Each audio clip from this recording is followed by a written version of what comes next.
Hello అండి.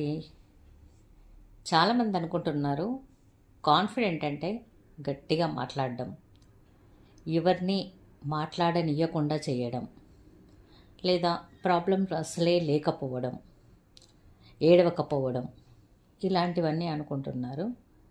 కానీ యాక్చువల్గా కాన్ఫిడెంట్ అంటే అది కాదండి.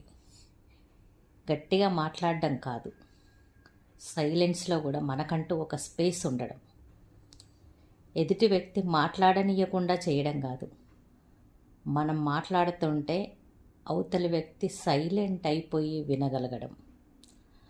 మనిషి అన్నాక ప్రతి ఒక్కరికి ప్రాబ్లమ్స్ ఉంటాయి. ప్రాబ్లమ్స్ రాకపోవడం కాదు, ప్రాబ్లమ్స్ వచ్చాక కూడా వాటిని దాటుకొని వెళ్ళగలగడం. ఏడవలేకపోవడం కాదు, ఏడవడం బలహీనత కాదు, ఏడిచాక కూడా కళ్ళు తుడుచుకొని ఫ్యూచర్ని ఎదుర్కోగలడం. ఇది కాన్ఫిడెంట్ అంటే. Thank you.